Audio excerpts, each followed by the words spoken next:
last video that I made on the Albert Pike thing there, I cut off, my battery died, so just, so other people won't know what's going on there, but let's watch the video. I mean, it's not just like I'm making videos, just walking around the house in my long johns making videos.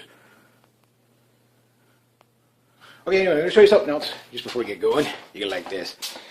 Deer roast.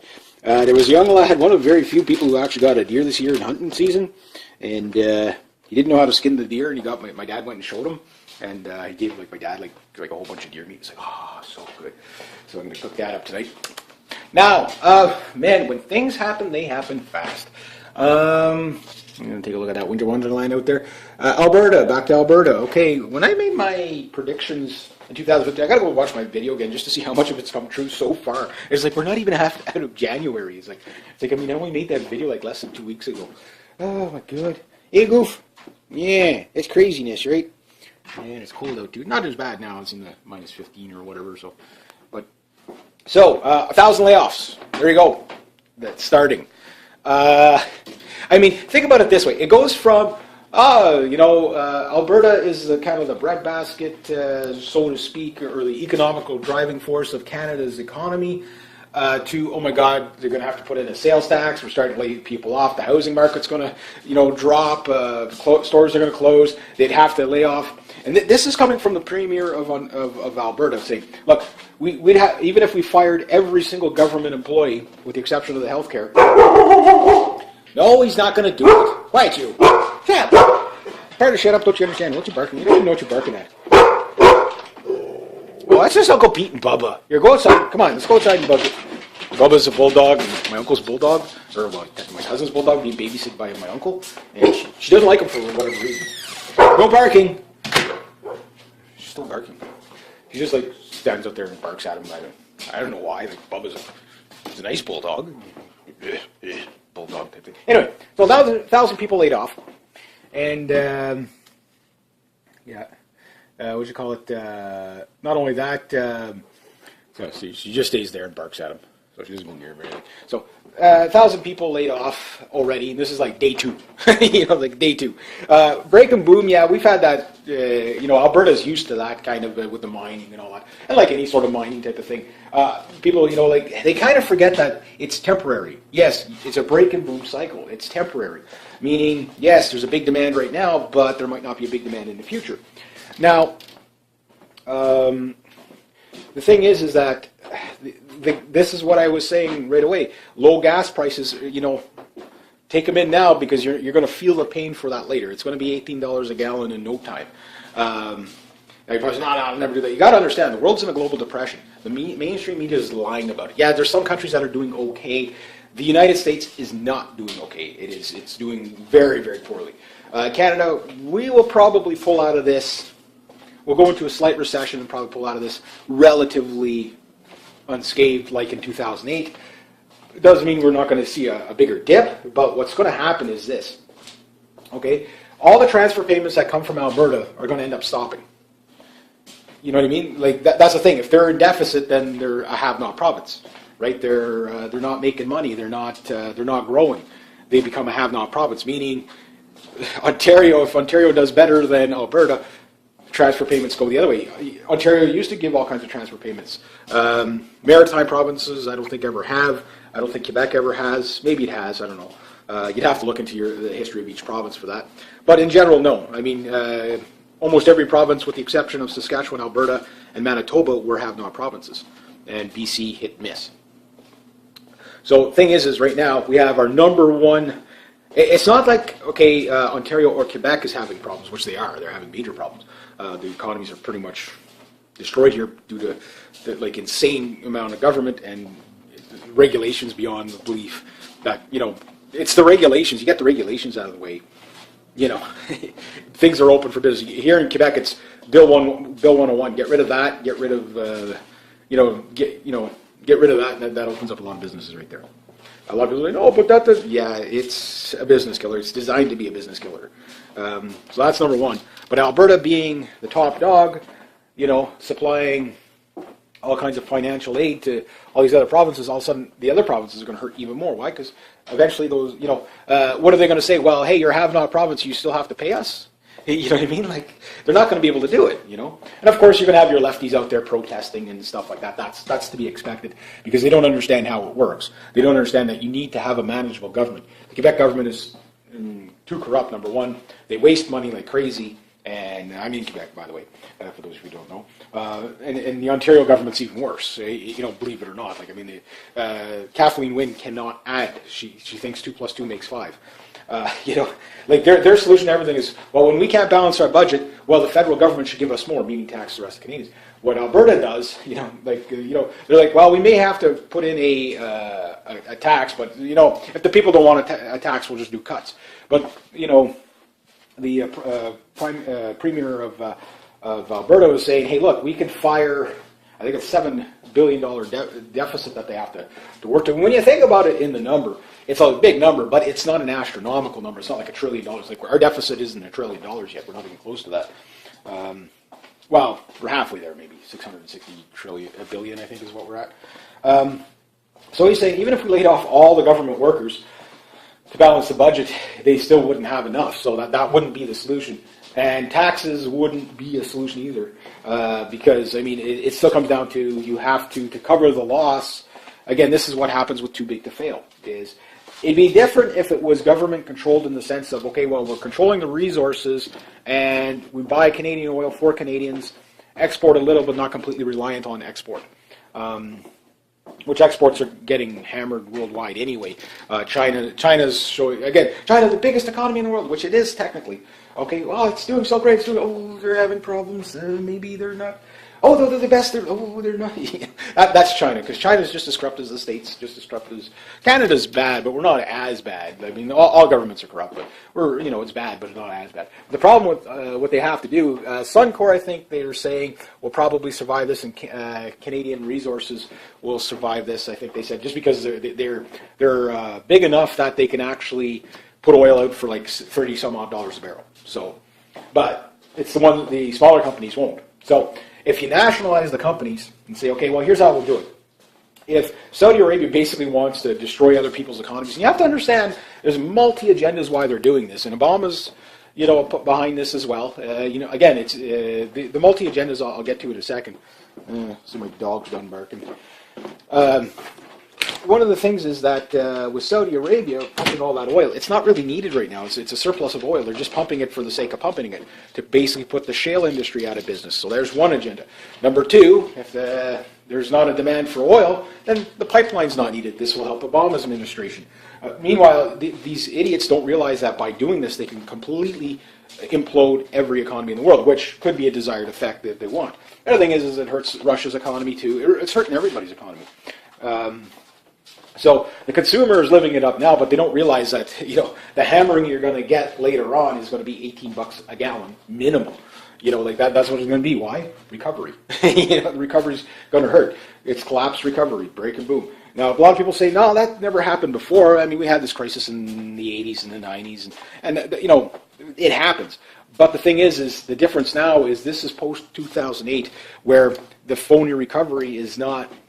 Most people have no idea that it's a sham and it's a lie. All the job numbers you get in the United States, okay, they factor in a lot of things. One of the things they factor in is foreign employment, basically offshore companies, okay? So the offshore companies, basically, they hire 100,000 people in Mexico, and they'll add that to the U.S. job numbers. You know what I mean? Like that's what it is. And anybody that is getting a job in the United States, they're low-paying service industry jobs. So it's the same here in Canada. It's all service industry. The difference is in the States is that their deficit is just astronomically ridiculous. You know, when you add everything up, they're possibly $200 trillion, $200 to $240 trillion of deficit that the United States has. If they have to, you know, if the economy collapses, like it is just going to snowball like you wouldn't believe. You know, so us, our debt to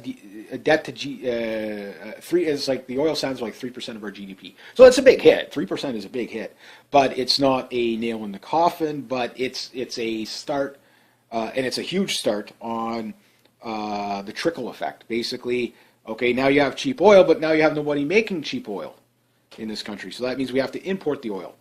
Okay, so the imported oil, that'll be cheap for a little bit, you know. but it destroys the industry here. And that's what Saudi Arabia is doing. They're destroying our industry. Now, again, they're doing this, it's a multi-agenda. The other side of it is, too, that they figure if they destroy the Russian economy, okay, they won't be able to wage war in Ukraine, which, you know, again, these people, they don't care how many people's lives they destroy in the process. You're a means to an end when it comes to that. So I'm thinking that the backlash out of this is OPEC is gone. you know, people are going to put up with that. The other thing is you can get around it by doing tariffs, saying, okay, well, we'll sell only Canadian oil in Canada. We will not import any other oil.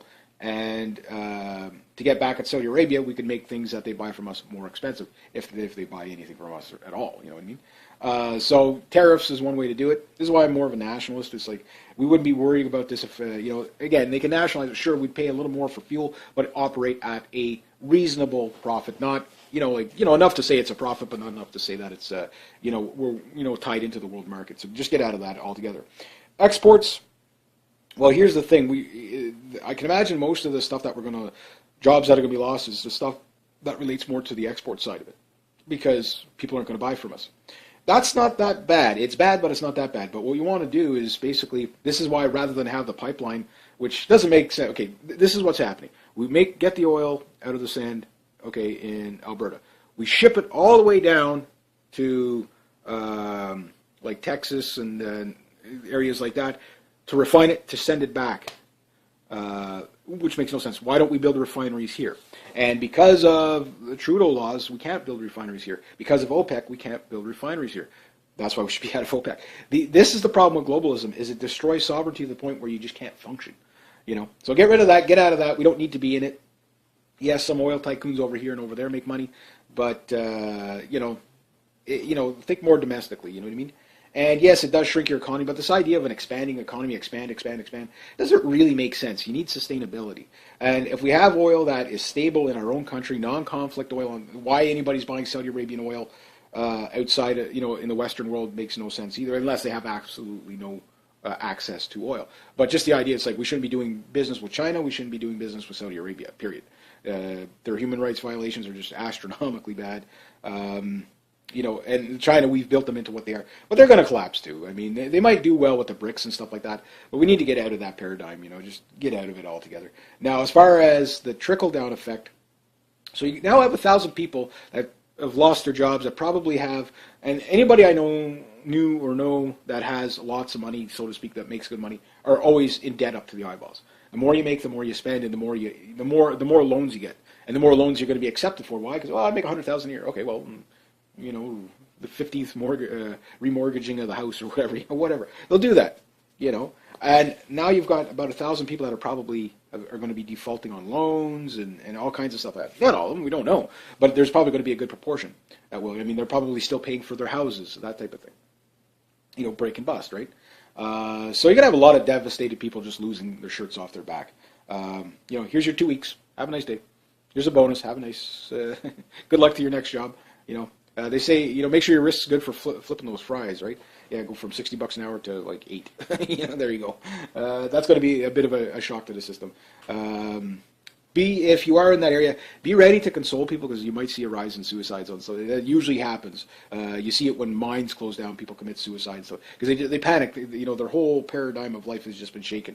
You know, it's not the end of the world. It's not the end of the world. That's what you got to reassure them. Yeah, okay, you lose your house, get another job. You'll buy another one. You know, it's disruptive. It sucks. Yeah, but it's, you know, it's not the end of the world. It's just stuff. You know what I mean?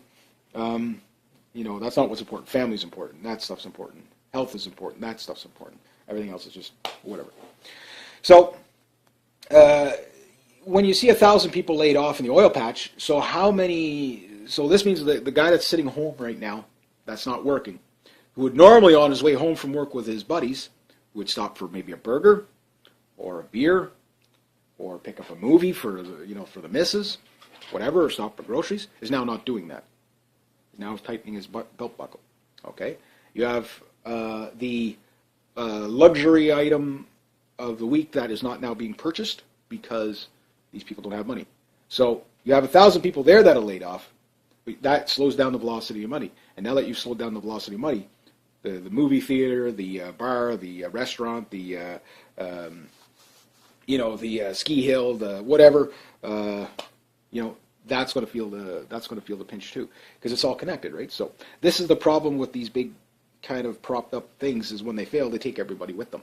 So that starts there. So you'll see a major recession for sure. I mean, they're talking about a couple of years recession. Okay, oil goes down in price for the last past, really in a drastic nosedive in price in the last past few weeks. Been going down for the last past few months, but goes down for the last past few weeks, dips below the profit margin, and they're talking about several years of recession. Think of how volatile, like that makes no sense whatsoever. Okay, if it just, there's something wrong there when your system is set up like that. That if, okay, you have to make profit, but if you don't make profit for 30 days, you destroy the provincial economy. You see what I mean? Like there's a problem there. That's why I'm more for small entrepreneurship, small business, stuff like that. More local stuff. The stuff that, again, if you can work from your home, you're not traveling, you're doing something sustainable, but doesn't require all this massive oil. And big oil isn't really sustainable anyway. It's just not. Is it needed? But it is and it isn't. The more local people become, the less, you can get down to a manageable level. I'm not saying get rid of oil. Obviously, that'll never happen, and oil will always be there. It's just the easy stuff, going to disappear, or the easy stuff to get. But that said, I mean, right now, you might as well, what Saudi Arabia is doing is an act of war. But you have to understand, Obama's pretty much come out and admitted that, they knew about what the Saudis were doing, and, they're kind of going along with it, because this will kill the Keystone Pipeline. But think about that. In the process of just trying to kill the Keystone Pipeline, destabilize Russia, they could possibly cause a third world war. They can cause a global depression just so that they're right. Hence the progressive mind. Again, psychopaths, each and every one of them. So this is one agenda that also falls into there. And look how fast it happens. December 31st, 2014, all's well. December 1st, run to the hills. or January 1st, run to the hills, 2015. But that's the whole thing. It's just destabilizing everything. And again, where we're going to feel it is when Alberta comes out and says, okay, by the way, we can't do transfer payments anymore. Nobody's talking about that. Now, the Conservative government has come out and said, we're still going to balance the budget, but at what austerity level? You know what I mean? Like, where are they going to cut it? I have a few areas where they can cut it. Number one, rather than sending money, the $200 million to the Ukraine, and all those things, how about you get out of that, put that money there? $200 million, okay, that's a long way from $7 billion. But it's a good drop in the bucket. You can cut back on the UN, you can cut back on NATO, you can cut back on all this foreign aid stuff, and even cut back on the $23 billion that we spend on the immigration. Cut some of that back, because right now, if we're seeing going to have a recession throughout the country, we don't need all this immigration, $250,000 a year. We don't need that. So we spend so much money on it, which blows my mind that we spend so much money on immigration. How does it come? How is it one of the most expensive things that we cover? And I'm not anti-immigration. I'm just like, when we need a tap-on, tap-off system like we used to have, where bring you in as we need you. Here's the standards. This is what we want. I don't care where you come from. This is the standards. Quality control. Like anything. Sustainability. Right, Kazoo? Kazoo, don't scratch the couch. Kazoo, don't scratch the couch. See, I'm going to scratch the couch. Yeah, you're interrupting my video. Anyway, so hard times are ahead. Make sure you have some food put away. Don't panic, but I said don't panic. But, that's, wow, And you have to understand, this is also going to affect the States, too. It is. I'm not lying. Why are you being such a pest today? So, it's going to affect the States, too, because we do 80% trade with the United States, and all that stuff is slowing down. Like right now, for example, copper is at a 6-year low for sales.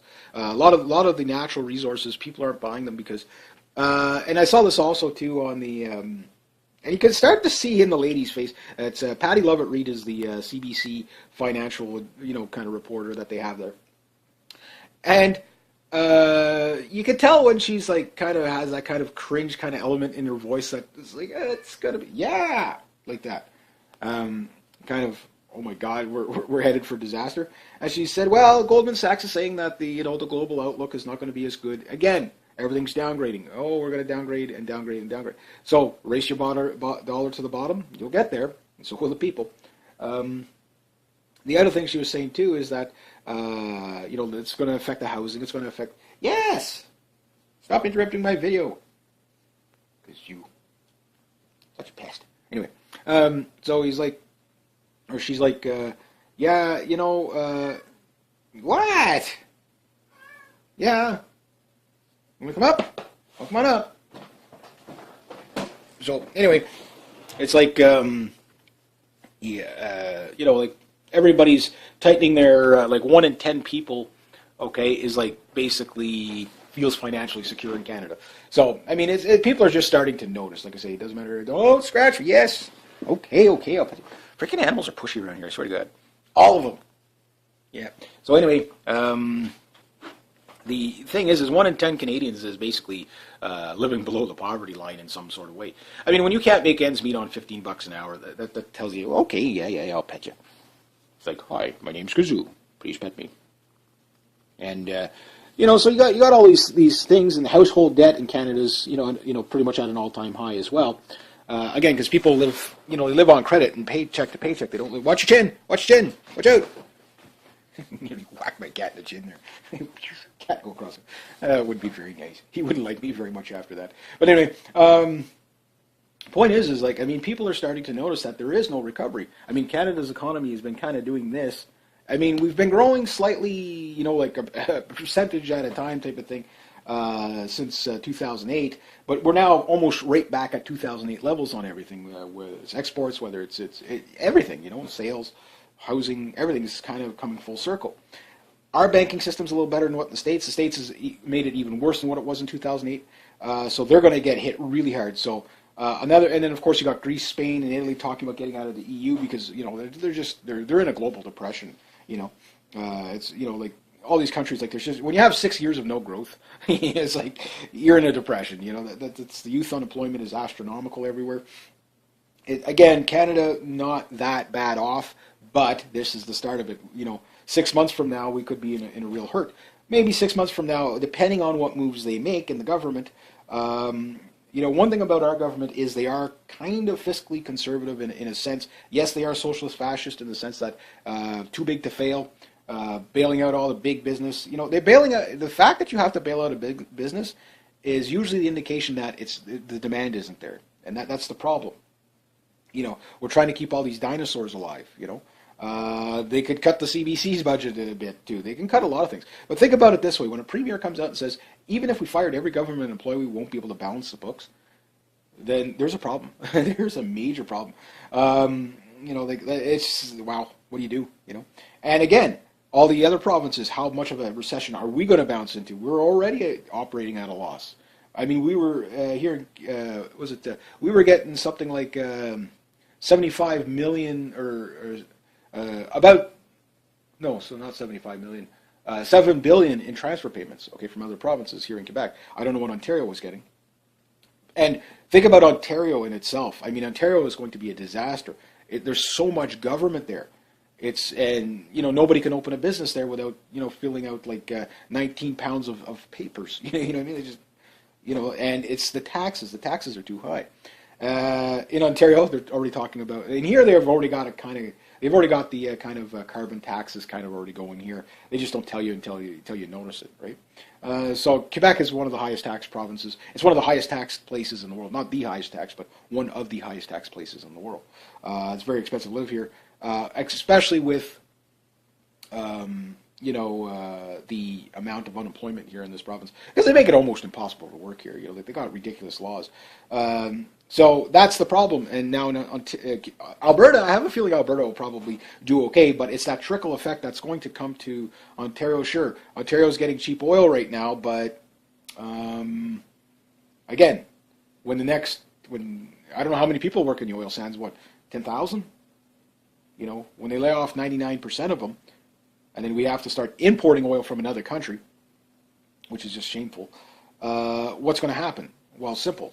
That oil is only going to be cheap for a limited amount of time. But once the industry is completely taken down and destroyed here, yes, Saudi Arabia is an evil fucking country. Sorry about the language, but they are. They do stuff like this all the time. They've been doing it to Iran for years, rather than work for partnership. At some point, Saudi Arabia is going to get thrown under the bus. There will be nobody advocating to save Saudi Arabia. Hey, you be quiet, you dog. So right now I'm thinking what the U.S. is going to do is, okay, they'll use this as an excuse to, again, multi-agenda, get rid of the pipeline for Obama.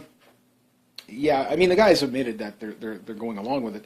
So, but I don't think a pipeline's really going to give people. I think it's going to be more of a debt than anything, than a benefit. Just kind of looking at it. Okay, it's not going to have long-term employment. That's massive. It's going to disturb a lot. It's going to be a very complicated make work project, kind of like the F-35 is. It just won't accomplish what you want. I say just give up on it and build refineries here in Canada. Get out of OPEC. Get out of all these things. All this international globalism stuff is what's going to ruin our country. It's what is ruining countries. It should have no effect on us whatsoever when Saudi Arabia drops their oil to $4 a barrel. I mean, they still make money on $4 a barrel. You know what I mean? $3-4 a barrel. And here, okay, maybe it costs us a little more, but let's say, like, again, if Suncor stays in the game at $31 a barrel, okay, fair enough. We're going to pay, say, a little more for oil, okay? And you're also seeing at the pumps, yeah, some places, for example, in Alberta, somebody said they were paying 65 cents a liter. That's pretty good. It hasn't been at that level in a long time. But that's going to be short-lived. And you're also seeing, like somebody told me in Newfoundland, they were paying 98 cents. It's about $1 something here. Hovering the 98 cents kind of. Buck two, 98 cents. So it's bouncing around here. But the thing is considering how much the oil has dropped, we haven't seen it go down to like 45 cents. You know what I mean? So it's dropped massively, but yet the money, they're still, So what I'm saying is they could say, okay, well, we're just going to put a tariff on anything for Saudi Arabia to kind of make up the loss. And we can also, nationalize the oil to the point of maybe they do, maybe they don't. I don't know everything about the oil industry in Canada, but, what they could do is say, well, what we'll do to save our industry is, yes, it's protectionism, it's nationalism, it's even fascism. But would you rather have 1,000 people laid off in Alberta to employ 1,000 people in Saudi Arabia or some other country? Again, you make it here, the benefit stays here. Yes, you pay a little more, but the money, it keeps the velocity of money in the country. That's one thing that's one of the biggest problems that's going globally right now, is there's no velocity of money. Big corporations are hanging on to billions of dollars and not spending it. Little people like myself, we're not out there buying stuff we don't need. You got no velocity of money.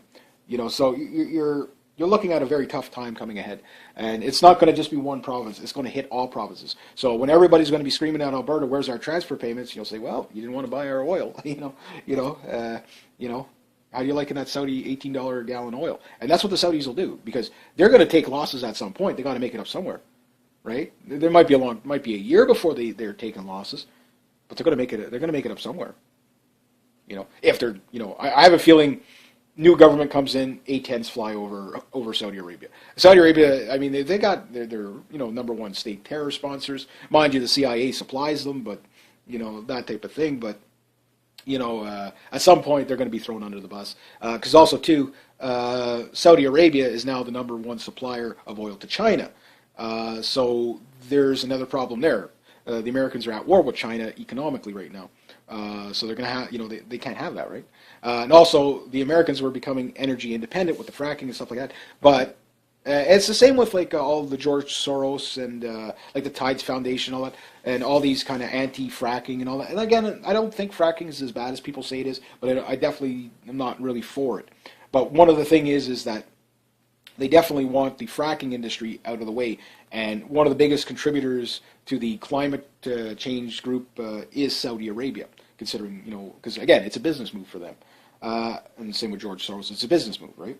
The thing is, too, you also have to factor in is that with the cheap oil and the low demand, I mean, you're going to have all this oil sitting around. Again, maybe they're just saving it up for the war, I don't know, but you have all this oil sitting around that's just not being bought because, nobody's buying anything. Nobody's making anything. Contracts are disappearing. Thousands of layoffs in the States that you don't hear about. And remember, you got 92 to 94 million people in the United States out of work. Yeah, sure, a lot of them might be retirees, but most of them aren't. You know what I mean? Most of them aren't. That's a lot of people not working. Factor in children and, people that are not eligible to work. That's even still, that's a lot of people not working.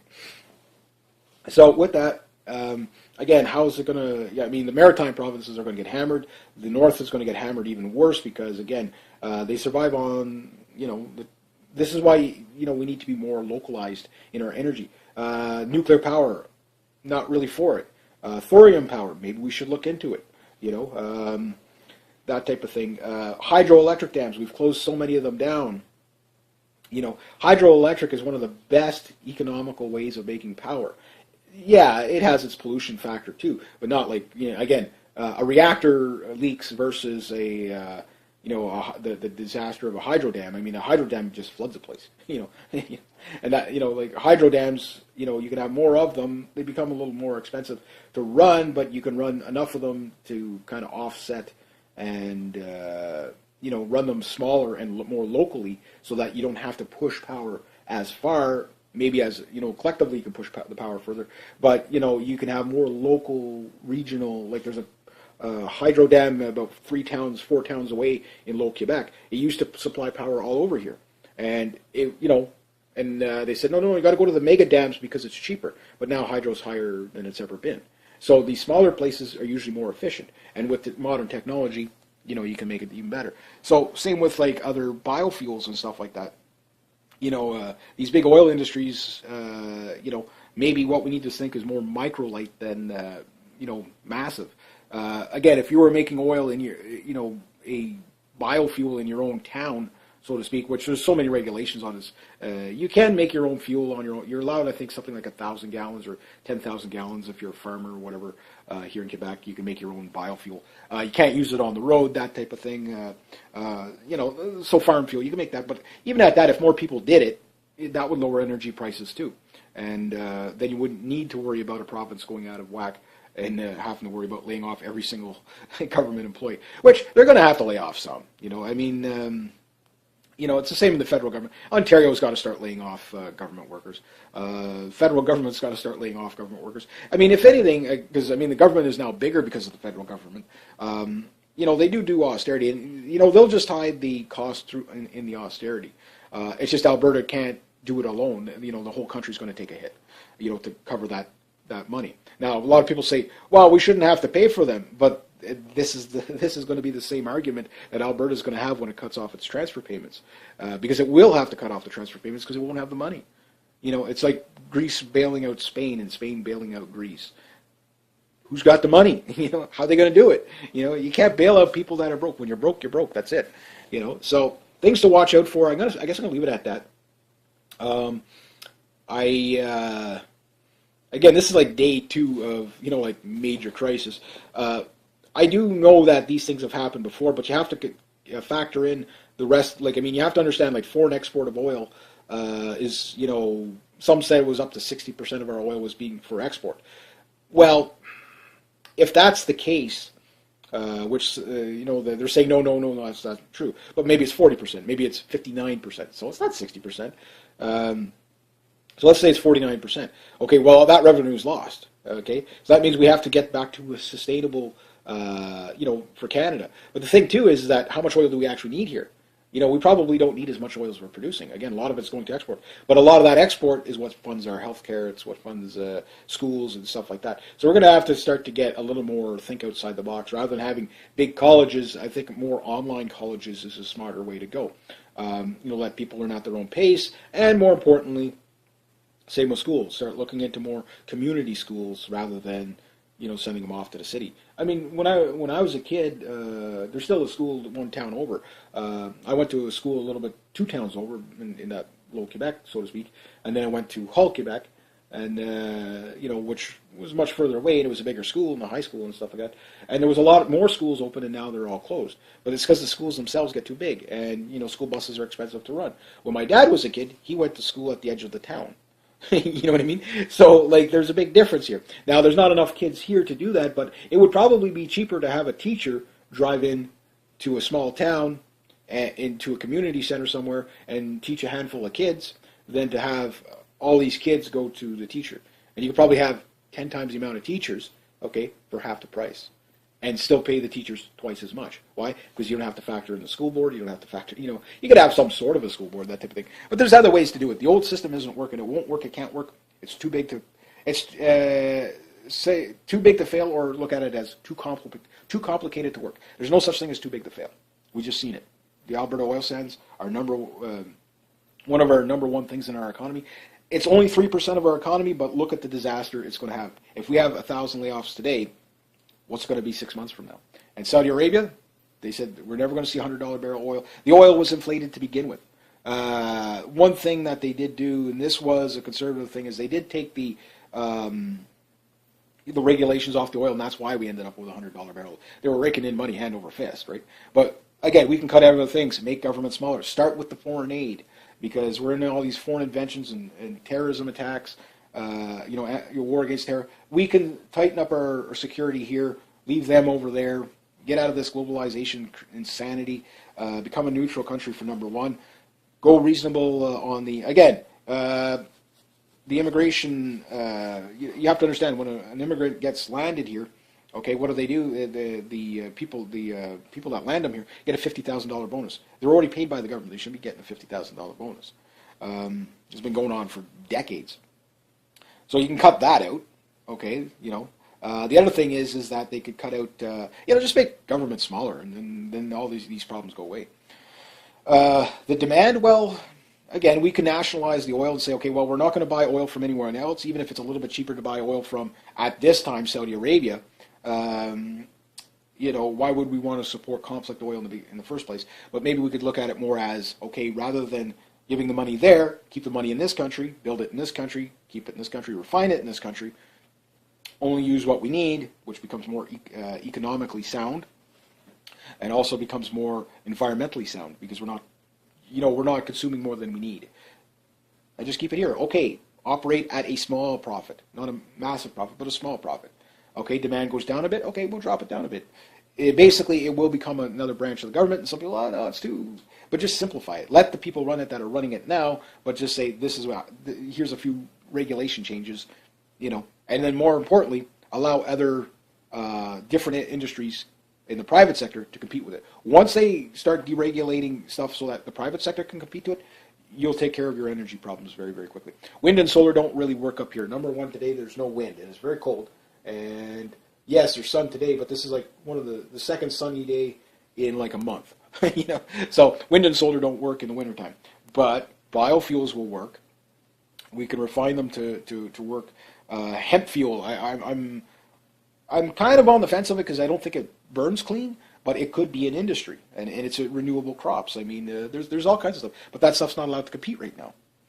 That's what we need to work on, so that we don't need to destroy, thousands of acres of land and wait 30 years for it to replenish itself, and also with the chemicals and stuff like that. And of course, the more micromanaged it is, the better it is, So anyway, that's my take on it. So if you're from Alberta, let us know what's going on.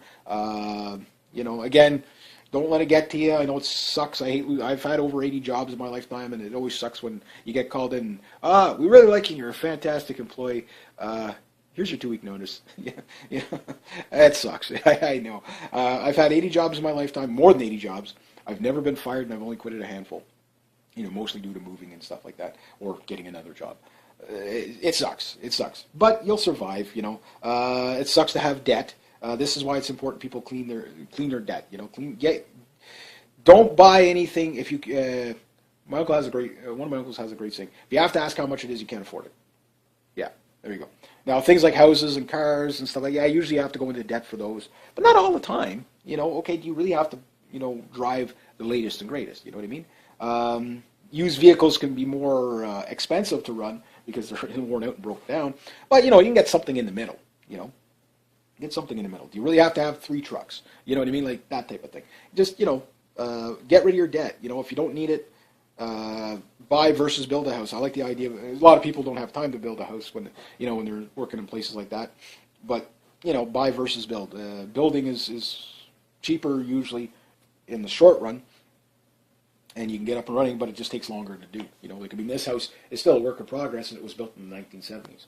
It's almost finished now, you know what I mean? It's definitely more than livable, but the floor or stuff like that. There was a rug on there, but we tore it up because it was getting all musty, stuff like that. And there's still some stuff that'll never get finished, but it's good enough. But you get the idea.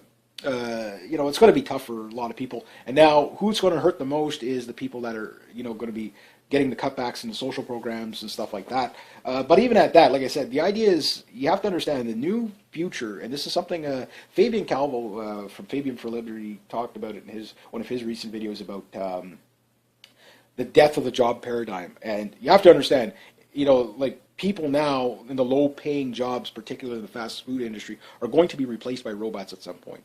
This is something Adolf Hitler talked about. I'm not advocating for Hitler, but he did have some of these ideas that if you over-industrialize a nation, things become so efficient that you put everybody out of work. So you got to start thinking of a different type of way of creating value in an economy anyway. So this is why I say move up the ladder, not down. Rather than try to cater to the masses, cater to the connoisseur. Build stuff that is better. Don't charge a little more, charge astronomical. Build a Swiss watch rather than a cheap Timex. You know what I mean? Or quartz or whatever, you know what I mean? Don't build the $4 watch, build the $4,000 watch. That type of thing. You won't sell many $4,000 watches, but when they sell, you make money. Just kind of one of those things. Quality sells. And right now, this is one thing, and I noticed this in the tool industry here in Canada. There was is it Gordo, something. They used to make these wrenches and sockets and stuff like that. And they were phenomenal tools. We used to carry them in the store, and they were good, really good, and exceptional, lifetime warranty, all that great stuff. What's the British-made anvils and vices? What's it called? Not Lee. Anyway, they were, they're above and beyond, right? The Canadian Tilly hat, that type of thing, above and beyond. And people will pay for that. They'll pay for the connoisseur. Porsche did this back, I think it was in the late 90s or early 90s, I can't remember. They were losing sales big time, okay? So they said, okay, we're going to make a car that will cater to the masses. So they built this Porsche. I don't remember what model it was. Didn't sell at all. The company was like, oh my God, we're going to have layoffs. It's just going to be a nightmare. And then one of the CEOs said, how about we charge like ridiculous for it. Just put the price up. They lowered the price on it a couple of times and it didn't work. They came up with another model that was pretty much the same model and slightly the same, but just made it look a little different. And they drove the price up like stupid. Sold like hotcakes. Why? Connoisseur. You'd be surprised. Mind you, Porsches are pretty well built. But then again, because the prices are high, they can factor in quality. They could put in good quality. So rather than try to meet in the middle, go quality over quantity, and that's the kind of thinking people are going to have in the future, because again, at some point the oil patch workers are going to be replaced by robots too. This is the problem. It might not be for 10, 15 years, but the old way of economy and the old way of thinking, I think, is people are going to have to think a little more forward thinking on stuff like that, rather than worry about a job, worry about what Fabian called as becoming a creator, like a wealth creator, or a value creator. Build something, make something, offer something, services, whatever. And I think there's always going to be humans in the economy, don't get me wrong. But, automation is again, Detroit. Automation, when that came in, a lot, it laid off a lot of people. How's Detroit looking now? That beautiful shade of rust they have across the city, right? The Rust Belt. So, there we go.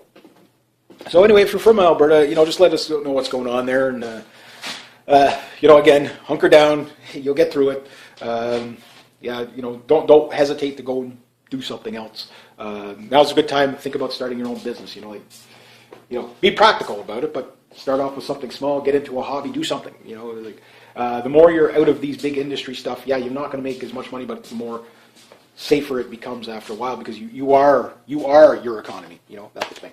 So I'll leave it at that. If you like this kind of content, there'll be a link down below to make donations. Thank you very much to everybody who has.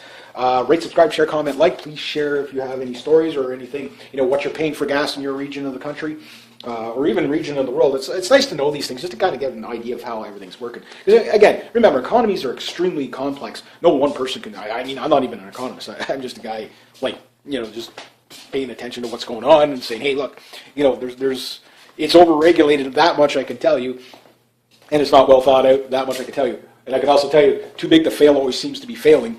I say too complicated to work. Let the natural market balance itself. But also open up more competition in a capitalistic way. But they have to protect your country in a fascistic, nationalistic way. See what I mean? All right, so anyway, rate, subscribe, share, comment, like. Be true to yourself, be true to others, and always, always do the right thing. Now let's go talk to my cat. Cat, Kazoo, you want to take it out? Hey, you know what the line is?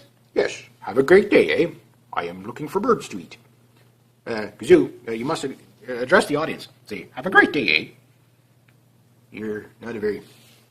He's not a very social cat. He's just kind of... Yeah. Eh? Say, have a great day, eh?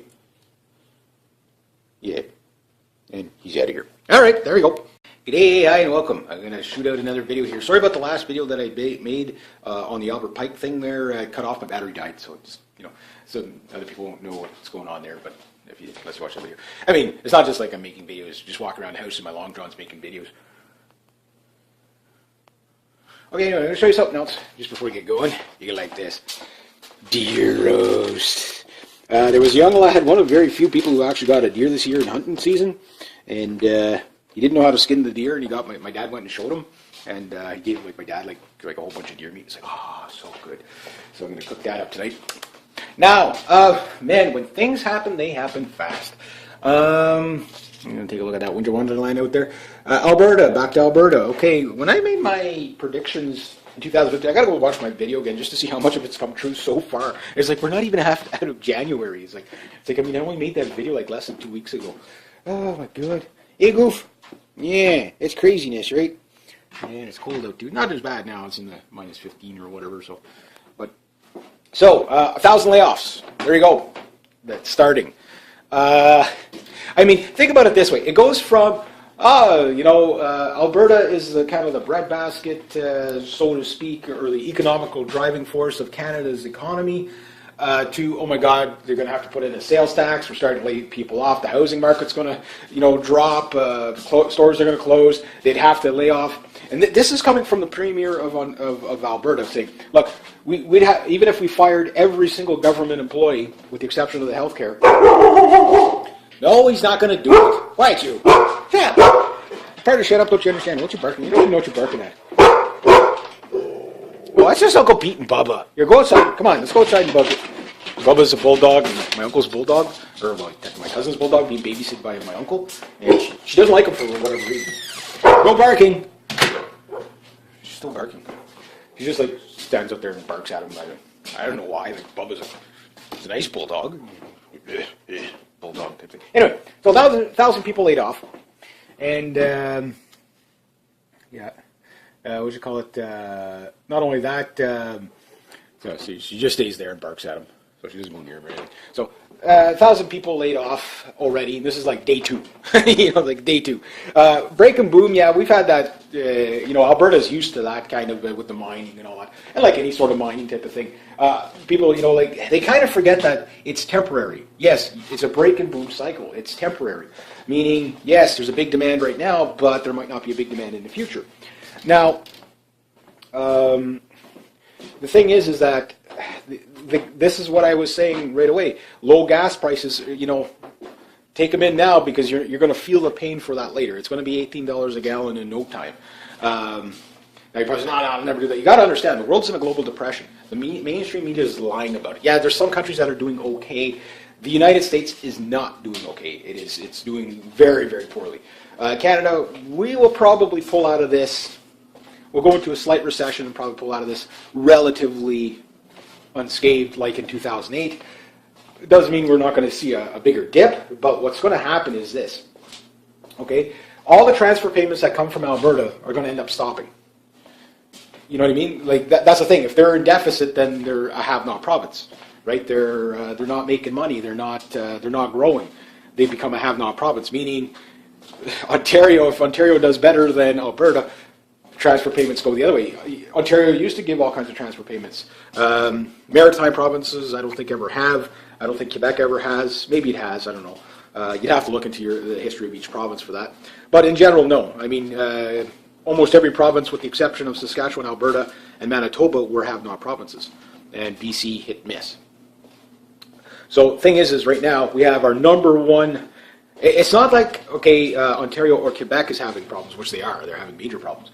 The economies are pretty much destroyed here due to the insane amount of government and regulations beyond the belief that, it's the regulations. You get the regulations out of the way, things are open for business. Here in Quebec, it's Bill 101, get rid of that, get rid of, get rid of that, and that opens up a lot of businesses right there. A lot of people say, no, but that does, yeah, it's a business killer. It's designed to be a business killer. So that's number one. But Alberta being the top dog, supplying all kinds of financial aid to all these other provinces, all of a sudden the other provinces are going to hurt even more. Why? Because eventually those, what are they going to say? Well, hey, you're have-not province, you still have to pay us. You know what I mean? Like, they're not going to be able to do it, And of course, you're going to have your lefties out there protesting and stuff like that. That's to be expected because they don't understand how it works. They don't understand that you need to have a manageable government. The Quebec government is too corrupt, number one. They waste money like crazy. And I mean Quebec, by the way, for those of you who don't know. And the Ontario government's even worse, believe it or not. Like, I mean, Kathleen Wynne cannot add. She thinks 2 + 2 makes 5. Like their solution to everything is, well, when we can't balance our budget, well, the federal government should give us more, meaning tax the rest of Canadians. What Alberta does, they're like, well, we may have to put in a tax, but if the people don't want a tax, we'll just do cuts. But the premier of Alberta was saying, hey, look, we could fire, I think it's $7 billion deficit that they have to work to. And when you think about it in the number, it's a big number, but it's not an astronomical number. It's not like $1 trillion. Like our deficit isn't $1 trillion yet. We're not even close to that. Well, we're halfway there, maybe 660 billion, I think, is what we're at. So he's saying even if we laid off all the government workers to balance the budget, they still wouldn't have enough. So that wouldn't be the solution. And taxes wouldn't be a solution either, because, I mean, it still comes down to you have to cover the loss. Again, this is what happens with too big to fail. It'd be different if it was government controlled in the sense of, okay, well, we're controlling the resources and we buy Canadian oil for Canadians, export a little but not completely reliant on export. Which exports are getting hammered worldwide anyway. China's showing, again, China's the biggest economy in the world, which it is technically.